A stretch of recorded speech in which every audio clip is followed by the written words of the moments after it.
thing that Rob Roy came up with a few years before, you see a lot of synchronicity except for his neck is too big and the eyes look very human. And when I saw it, I tried, argued with him a little bit. And I said, Bill, you can't have human eyes in those eye sockets. He says, yeah, I know. When I tried to put the human eyes in, they stuck out like frog eyes. And I said, well, didn't that tell you something? He said, yeah, it told me I had to cut them in half to make them fit. And the same thing with the neck. He said, well, I only have human templates to go with, and I couldn't see that little bitty neck. But you can look, you can just see the muscles going out beyond where they really should go. This is what they really, it's more like that. But anyway, all that said, this is pretty cool. This is really pretty cool.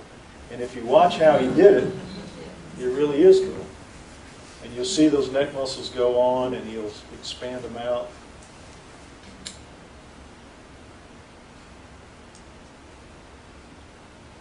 Yeah, pretty cool. Now, look around beside you. If you see anybody sleeping, wake them up, because I'm going to do it again, because it's really cool. Now, one of the things that people always talk about and people always ask me is, it looks so, human enough. Is it possible, would it be possible for for aliens to walk among us and not be seen, not be noticed? Well, it is possible. So if you see anybody that looks like this, let us know. Let us know. It could be. Okay, getting serious again. 2 things in the Star Child skull are not found in any other creature on Earth. It has unknown fibers that are embedded in the matrix of its bone, and it has unknown red residue is in its cancellous holes. Now I'm going to explain that, but keep in mind, not found in any other species on Earth. All right? Now this is the cuts in the skulls for the DNA testing. We'll talk about that later. But the Star Child on the left, human on the right, just to again show you the difference in the thickness of the bone. And yet the Star Child is much harder. It's very dramatic, as you can see. So what we're going to be talking about is what got cut out of here and put under a scanning electron microscope. And when it was, they saw this and they said, well, what the heck are those? They are fibers buried in the matrix of the bone, pulled out by a Dremel blade. A Dremel blade is a blade, a high-speed blade used to cut bone out, and it would cut your finger off like it wasn't there. Probably cut your arm off. Dremel blade. They are bad news, and yet these fibers resisted the blade. Not entirely, but some of them did. Plenty of them. And when you look at this knot here, this is really amazing because you can see there are different kinds of these fibers. Now, first thought is, well, maybe there's something that grew on it, like moles or fungus or, bacteria, something. But you take it to a mycologist, as we did, took it actually to a group of them, they said, no, we've never seen anything like that. That you can see that's coming out of the matrix of the bone itself. You can see this one got caught in this one, which is a different kind, and sort of this wrapped up, but you see it tracks right through here and comes on up. And you can see kind of damage to it from the blade. These are hairs coming out of here, yet a different kind. And this is the third kind. This is a flat kind, and it was snagged on this rough piece of bone here, but look at the end of it, shredded. The Dremel blade did not cut through it like it would have done to my finger. It shredded it. My finger would not shred if a Dremel blade hit it. Okay? So, strong, very, very strong. It's like rebar in concrete to make that skull even harder than being tooth enamel. This is a hard skull. So, here's one of those fibers caught. We were just scanning around, and well, when they saw that, they said, hold on, go back to that. Oh my God, there it is. I mean, there is no better proof than that right there. In the matrix of the bone. Unknown in any other creature on Earth. Okay, now this is bones cut but not polished. When you run the Dremel blade, you see the marks of the blade, circular blade cutting through, you can see it. Well, this white stuff, this powder here, is the bone powder that the blade is chewing up and, kind of putting in the air when you cut. Okay, powder. But you can also break off pieces of the bone and polish them very carefully, like with lapidary tools, like jewelry. And this is what human bone looks like. It looks like alabaster. It's beautiful, really, it's beautiful. And these holes is the same hole. It's so big that you had to put it on two frames. But you see, each of these holes is crystal clear. Why? Because when you die, out in the wild, in the open, not the way we die, in the wild, in the open, Mother Nature cleans her plate. Because if she didn't, we'd walk out of this building and there'd be 1,000-foot high piles of bones. Mother Nature cleans her plate. And she does it with bacteria, fungi, mold, and she will break you down to your constituent elements in just a few weeks. It's really astounding how fast. They've done filmings of animals decaying, and it's much faster than they thought it would be. But one of the things that works on you is a kind of bacteria that eats out all of your bone marrow.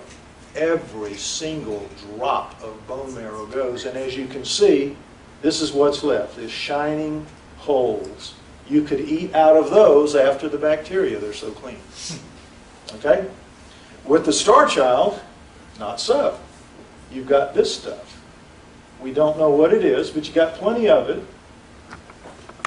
And it's not bone marrow, because bone marrow, when it oxidizes, it goes black. It's not that. We don't know what it is. But there's plenty of it.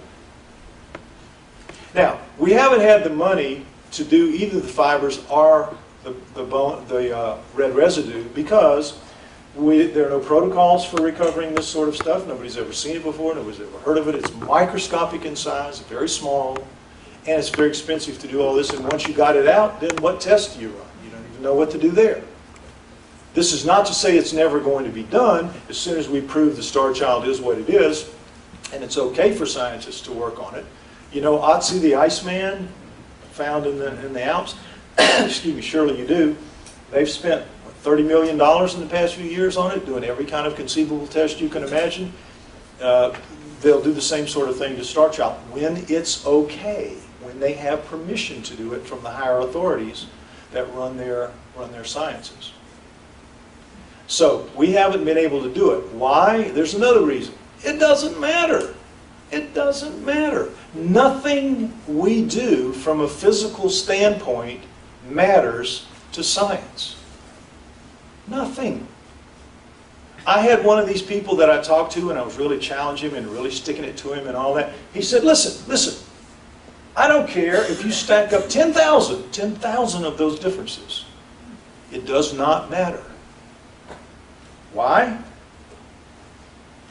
None of the Star Child's physical differences means anything to mainstream scientists. They explain them all the way with this line, which he said, nature can do anything. I have the perfect answer against you, which is nature can do anything. It can produce any combination you can throw at me. I can rally it right back at you saying nature can do anything. The only thing nature can't do is fool around with DNA.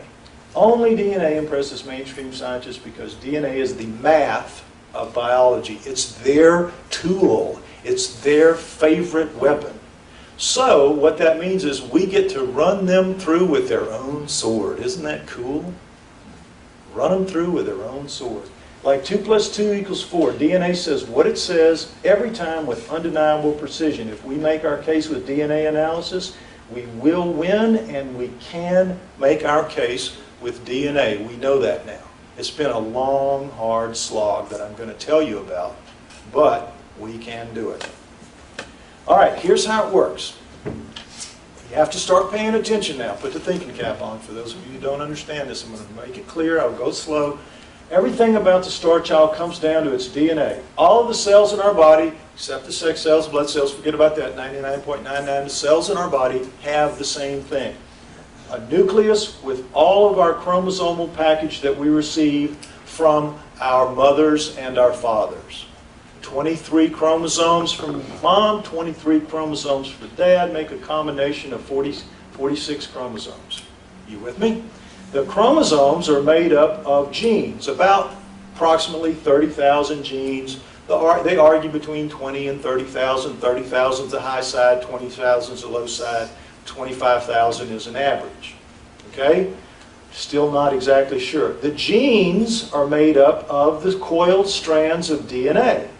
The coiled strands of DNA are made up of the nucleotides, A, T, C, G, to make these things, which are base pairs. Now, we'll see base pairs in a little more detail, so you have to understand base pairs. Base pairs are arrayed in genes. Thymine, adenine, guanine, cytosine. There are four nucleotides that make up everything that lives on this planet and probably on all other planets. Life is very probably ubiquitous, and it's based on these four nucleotides, which always combine with each other, these two together, to make what are called base pairs. And every gene has so many base pairs, and every chromosome has so many genes like that. You with me? Base pairs are important. Now, how does the base pairs work? How does DNA work? There is nuclear DNA and mitochondrial DNA, two types of DNA. Understand them. Mitochondrial DNA, this is a cell, like any cell in your body, and you have cytoplasm in here. Imagine just like jelly, and the nucleus is floating in the jelly. Floating within the jelly itself are these things which are called mitochondria, and they come only from your mother. Why? Because it's her egg that passes into you and becomes you. So her mitochondria becomes your mitochondria. As we all sit here today, we are carrying the same, basically, mitochondria as our mother, our grandmother, our great-grandmother, our great-great-grandmother, our great-great-great-grandmother, our great-great-great-great-great-great-grandmother. It passes down with very little change. And because of that, they are able to track back when the first of us began. And this is a little sidetrack. I'm sure most of you probably believe that it was some millions of years ago because we supposedly evolved from a common ancestor with chimps, and it broke off somewhere between 5 and 8 million years ago. But when they did the mitochondrial DNA studies in the mid to late 80s, they found that no, it didn't go back millions of years. It went back only 200,000 years. We don't exist as the way we are until about 200,000 years ago.